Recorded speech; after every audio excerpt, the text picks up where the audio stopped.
नमस्कार दोस्तों, स्वागत है आप सभी का आपके अपने चैनल पर। कैसे हो आप सभी? उम्मीद करते हैं आप सभी बहुत ही ज़्यादा अच्छे होंगे। तो आज हम आपके लिए लेकर आ चुके हैं क्लास 10th के लिए सोशल साइंस एसएसटी के मोस्ट इम्पॉर्टेंट प्रश्न। इस पेपर में से आपको बहुत सारे प्रश्न हैं जो अपने एग्जाम में देखने को मिलने वाले हैं। तो आप सभी को क्या करना है, वीडियो को एंड तक ज़रूर देखना है। और अगर आप चैनल पर पहली बार आए तो चैनल को सब्सक्राइब कर दीजिए और बेल आइकन नोटिफिकेशन को भी प्रेस कर दीजिए। चलिए फ्रेंड्स, वीडियो को शुरू करते हैं।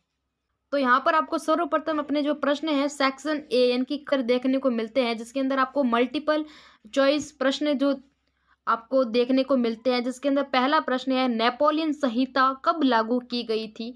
तो यहाँ पर इसका करेक्ट आंसर हो जाएगा 1804 के अंदर जो नेपोलियन संहिता है वह लागू की गई थी। नेक्स्ट यहाँ पर आपका दूसरा प्रश्न है, ब्रेटन वुड्स सभा में कौन सी संस्था की स्थापना की गई थी? तो यहाँ पर यूनिसेफ, विश्व स्वास्थ्य संगठन, अंतर्राष्ट्रीय मुद्रा कोष या यूनेस्को। तो यहाँ पर ब्रेटन वुड्स सभा में अंतर्राष्ट्रीय मुद्रा कोष की है जो स्थापना की गई थी। ऑप्शन नंबर सी यहाँ पर करेक्ट हो जाएगा। नेक्स्ट अगला प्रश्न है, बुनकरों की देखरेख के लिए कंपनी द्वारा रखे गए वेतनभोगी कर्मचारी को क्या कहा जाता है? एजेंट, अधिकारी, गुमास्ता या आमिल? तो इसका करेक्ट आंसर हो जाएगा गुमास्ता यहाँ पर कहा जाता है। नेक्स्ट अगला प्रश्न है, किसके छपे हुए लेखों से यूरोप में प्रोस्टेट सुधार आंदोलन शुरू हुआ था? मार्टिन लूथर, ज्युंगली, इरेस्मस या कैल्विन? तो यहाँ पर इसका करेक्ट आंसर हो जाएगा मार्टिन लूथर के छुपे हुए जो प्रोस्टेट सुधार आंदोलन में शुरू हुआ था। नेक्स्ट अगला प्रश्न है, 1890 के दशक में अफ्रीका में जानवरों में कौन सी जानलेवा बीमारी जो फैली थी? Cattle pox, black fever, rinderpest या बुखार? तो यहाँ पर इसका करेक्ट आंसर हो जाएगा रिंडरपेस्ट बीमारी है जो 1890 के दशक में अमेरिका में जानलेवा बीमारी जानवरों में फैली थी। नेक्स्ट अगला प्रश्न है, सभी उत्तरी पूर्वी राज्यों और गुजरात के कुछ हिस्सों में जंगलों का प्रतिशत बहुत ज्यादा है। आरक्षित वनों का, अवर्गीकृत वन, संरक्षित वन या इनमें से कोई नहीं? तो यहाँ पर इसका करेक्ट आंसर हो जाएगा ऑप्शन नंबर बी, यानी कि जो गुजरात और उत्तरी पूर्वी जो राज्य हैं उनके अंदर सर्वाधिक प्रतिशत है वो अवर्गीकृत यानी कि अनक्लास्ड फॉरेस्ट को देखने को मिलता है। नेक्स्ट अगला 7वां प्रश्न है, इनमें से कौन सा उद्योग खेती के बाद सबसे ज्यादा रोजगार देता है? कपड़ा उद्योग, चीनी उद्योग, जूट उद्योग या इनमें से कोई नहीं? तो यहाँ पर इसका करेक्ट आंसर हो जाएगा जो कपड़ा उद्योग है वो खेती के बाद सबसे ज्यादा रोजगार देने वाला उद्योग है। अगला प्रश्न है, रियो डी जेनेरिया पृथ्वी सम्मेलन है वो कब हुआ था? तो यहाँ पर इसका करेक्ट आंसर हो जाएगा जून 1992 के अंदर जो रियो डी जेनेरिया में पृथ्वी सम्मेलन हुआ था। अगला 9वां प्रश्न है, कोलकाता बंदरगाह पर बढ़ते दबाव को कम करने के लिए किस बंदरगाह को विकसित किया गया था? हल्दिया बंदरगाह, कांडला बंदरगाह, जवाहरलाल नेहरू बंदरगाह या कोची बंदरगाह? तो यहाँ पर इसका जो हल्दिया बंदरगाह है जिसको कोलकाता बंदरगाह पर बढ़ते दबाव कम करने के लिए विकसित किया गया था। नेक्स्ट आपका अगला 10वां प्रश्न है, इनमें से किस लोकतांत्रिक देश में संघवाद की जो प्रणाली है वो नहीं है? तो यहाँ पर स्विट्जरलैंड, यूएसए, इंग्लैंड या भारत? तो इसका करेक्ट आंसर हो जाएगा ऑप्शन नंबर सी, यहाँ पर इंग्लैंड के अंदर है जो लोकतांत्रिक देश में संघवाद की प्रणाली नहीं है। नेक्स्ट आपका 11वां प्रश्न है, श्रीलंका में तमिलों की कुल आबादी का प्रतिशत यहाँ पर कितना है? तो यहाँ पर 18% हो जाएगा कुल तमिलों की आबादी का प्रतिशत। नेक्स्ट अगला 12वां प्रश्न है, वह देश जिसमें जाति के आधार पर सामाजिक विभाजन पाया जाता है? इंग्लैंड, भारत, फ्रांस या रूस? तो जाति के आधार पर सामाजिक विभाजन यहाँ पर हो जाएगा भारत, इसका करेक्ट हो जाएगा। नेक्स्ट 13वां प्रश्न है, साल 2019 में देश में कितनी पार्टियों को राष्ट्रीय स्तर पर मान्यता मिली थी? तो यहाँ पर 7 पार्टियों को 2019 में राष्ट्रीय स्तर पर मान्यता मिली थी। नेक्स्ट अगला प्रश्न है, निम्नलिखित में से समानता का कौन सा रूप लोकतांत्रिक व्यवस्था में नहीं पाया जाता? राजनीतिक समानता, आर्थिक समानता, सांस्कृतिक समानता या कानूनी समानता? तो यहाँ पर जो आर्थिक समानता है वो लोकतांत्रिक व्यवस्था में नहीं पाई जाती। अगला प्रश्न है, मानव विकास सूचकांक जारी करने वाली संस्थान कौन सी है? यूएनडीपी, विश्व बैंक, रिजर्व बैंक या नीति आयोग? तो यहाँ पर जो ह्यूमन डेवलपमेंट रिपोर्ट है वो कौन सी संस्था जारी करती है? तो यहाँ पर जो यूएनडीपी है ये इसका करेक्ट आंसर हो जाएगा। अगला प्रश्न है, ग्रामीण इलाकों में ऋण की जरूरत का मुख्य कारण क्या है? तो यहाँ पर फसल उगाने के लिए, परिवार की आय के लिए, आवास बनाने के लिए या विदेशी यात्रा के लिए? तो यहाँ पर इसका करेक्ट आंसर हो जाएगा फसल उगाने के लिए। नेक्स्ट अगला प्रश्न है, इनमें से कौन अंतर्राष्ट्रीय व्यापार से जुड़े नियम बनाता है? WTO, यूएनओ, आरबीआई या यूनेस्को? तो यहाँ पर इसका करेक्ट आंसर हो जाएगा जो WTO यानी कि वर्ल्ड ट्रेड ऑर्गेनाइजेशन है जो अंतर्राष्ट्रीय व्यापार के नियम बनाता है।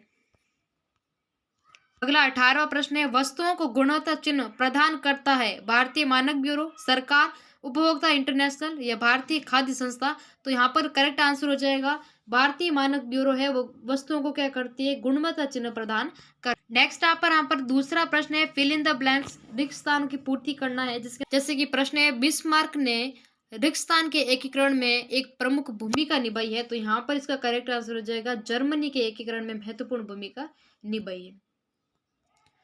और अगला दूसरा प्रश्न है, रिक्तस्थान भी एक प्रकार की वाणिज्यिक कृषि है। तो यहाँ पर रोपण कृषि इसका करेक्ट आंसर हो जाएगा। कौन सी कृषि, रोपण कृषि यहाँ पर करेक्ट हो जाएगा। नेक्स्ट तीसरा है, भारत में स्वर्णिम चतुर्भुज महाराजमार्ग द्वारा लागू किया जा रहा है। तो यहाँ पर भारत सरकार द्वारा लागू किया जा रहा है। नेक्स्ट आपका अगला प्रश्न है, रिक्तस्थान सरकारें अक्सर अंदरूनी सामाजिक मतभेदों को नजरअंदाज कर देती है तो या उन्हें दबा देती है। तो यहाँ पर हो जाएगा तानाशाही सरकार, इसका करेक्ट आंसर हो जाएगा। अगला 5वां प्रश्न है, अंतिम वस्तुओं की कीमत में पहले से ही रिक्तस्थान वस्तुओं की कीमत शामिल होती है। तो यहाँ पर हो जाएगा मध्यवर्ती। नेक्स्ट अगला प्रश्न है, दुनिया के लगभग रिक्तस्थान देश विश्व व्यापार संगठन के सदस्य हैं।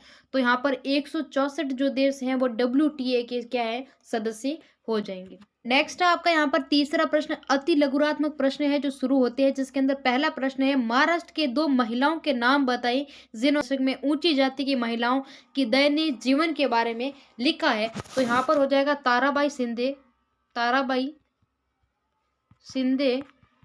और एक हो जाएगी पंडिता रमाबाई, इसका करेक्ट आंसर हो जाएगा।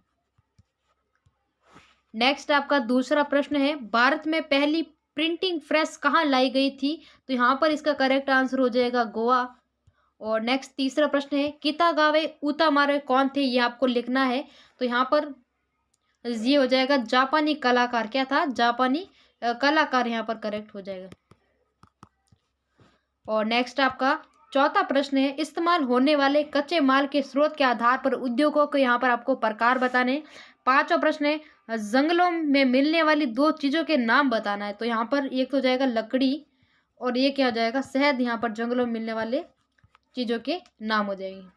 अगला प्रश्न है, किसी देश का आर्थिक बैरोमीटर किसे माना जाता है। तो यहाँ पर रेलवे को है किसी देश का बैरोमीटर माना जाता है।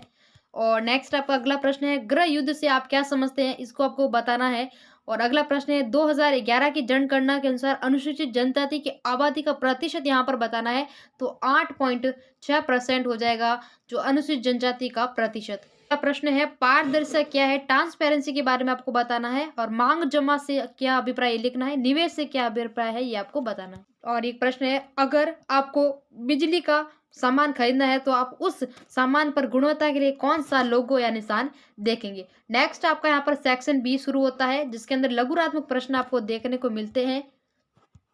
जिसके अंदर चौथा प्रश्न है, वियना की संधि के कोई 2 विशेषता आपको बतानी है। 5वां प्रश्न है, विनिमय दर के बारे में आप क्या जानते हैं। और छठा प्रश्न है, शुद्ध बोया गया क्षेत्र और सकल बोया गया क्षेत्र में क्या अंतर है, ये आपको बताना है। 7वां प्रश्न है, रबर की खेती के लिए जरूरी भौगोलिक स्थिति आपको यहाँ पर बतानी है। और 8वां प्रश्न है, पारिवारिक कानून से आप क्या अभिप्राय है। 9वां प्रश्न है, संघ सरकार से आप क्या समझते हैं। 10वां है, मानव विकास सूचकांक का यहाँ पर आपको महत्व बताना है। 11वां प्रश्न है, छिपी हुई बेरोजगारी से आप क्या समझते हैं। 12वां है, क्या अर्थव्यवस्था के तीनों क्षेत्र एक दूसरे पर निर्भर है, कैसे।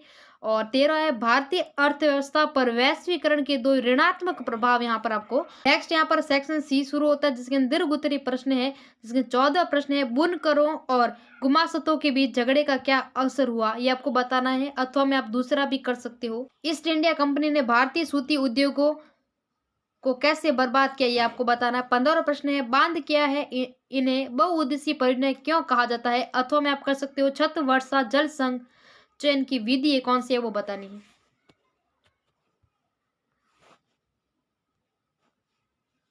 और अगला प्रश्न है, एकात्मक सरकार क्या होती है। संघ सरकार की यहाँ पर विशेषता बतानी है। अथवा में भारतीय संविधान में केंद्र और राज्य सरकार के बीच कानूनी शक्तियों का बंटवारा किन सूचियों के तहत किया गया है, ये आपको बताना है। 17वां प्रश्न है, सोनपुर में छोटे किसान, मध्यम किसान और भूमिहीन खेतर मजदूर के लिए ऋण की क्या शर्तें हैं, तुलना करें। अथवा में औपचारिक और अनौपचारिक ऋण स्रोतों में अंतर बताइए। नेक्स्ट आपका यहाँ पर सेक्शन डी शुरू होता है, जिसके अंदर निबंधात्मक प्रश्न है, 4 नंबर के लिखने हैं। जैसे 18 प्रश्न है, सविनय अवज्ञा आंदोलन के चरणों पर चर्चा करें, उनकी उपलब्धियां और कमियां बताइए। अथवा में भारत छोड़ो आंदोलन के बारे में संक्षेप में बताइए। नेक्स्ट अगला प्रश्न है 19वां, राजनीतिक दल का क्या मतलब है, लोकतंत्र में राजनीतिक दल क्यों जरूरी है, भारत में राजनीतिक दलों के सुधार की विधियां लिखिए। अथवा राजनीतिक पार्टियों के सामने आने वाली 4 बड़ी चुनौतियों के बारे में बताइए। नेक्स्ट अगला 20वां प्रश्न है, भारत के मानचित्र में निम्नलिखित खनिज केंद्र ए बी और बिजली संयंत्र सी डी को चिन्हित करिए, जिसके अंदर ब्यावर, अमरकंटक, तारापुर और नरोरा को दर्शाना है। अथवा में आप भारत के मानचित्र में बंदरगाह ए बी और हवाई अड्डे सी डी को दर्शा सकते हैं, जिसके अंदर महात्मा गांव, पारादीप, छत्रपति शिवाजी, मीन मब कबम यहाँ पर दर्शा सकते हैं। तो फ्रेंड्स, ये थे क्लास 10th के लिए एसएसटी के मोस्ट इंपॉर्टेंट प्रश्न। कैसा लगा वीडियो कमेंट में ज़रूर बताइएगा, और अगर आपने अभी तक चैनल को सब्सक्राइब नहीं किया तो चैनल को सब्सक्राइब कर दीजिए और बेल आइकन नोटिफिकेशन को भी प्रेस कर दीजिए। चलिए फ्रेंड्स, मिलते हैं नेक्स्ट वीडियो में।